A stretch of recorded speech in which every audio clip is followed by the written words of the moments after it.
ప్రభువు పేరట మీ అందరికీ శుభాభివందనములు. ఈరోజు దేవుని వాగ్దానము, మునుపటి కంటే అధికమైన మేలు నీకు కలుగజేసెదను. యెహెజ్కేలు గ్రంథం 36వ అధ్యాయము 11వ వచనము. ఆనాడు షడ్రక్, మెషక్, అబేద్నగో అనువారు దేవుణ్ణి బహుగా ప్రేమించిన కారణంగా నెబుకద్నెజరు ఏర్పాటు చేసిన ప్రతిమకు మొక్కమన్నారు.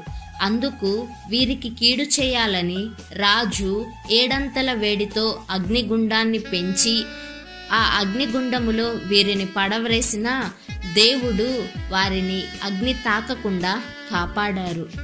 అలా బయటికి వచ్చిన వారు బబులోను సంస్థానములో హెచ్చించబడ్డారు. నీకు కీడు చేయాలని నీ చుట్టూ ఉన్నవారు అనుకున్నప్పటికీ ఖచ్చితంగా దేవుడు వాటి ద్వారా నీకు మేలే చేస్తారు. దేవుడిని ప్రేమించే వారికి మేలు కలుగటకే సమస్తమును సమకూడి జరుగుతున్నవి అని పరిశుద్ధ గ్రంథం సెలవిస్తుంది. ఈరోజు నీ చుట్టూ ఉన్నవారు నువ్వు దేవుని ప్రేమించే వ్యక్తిగా ఉన్నందుకు నీకు కీడు చేయాలని అనుకుంటున్నారేమో.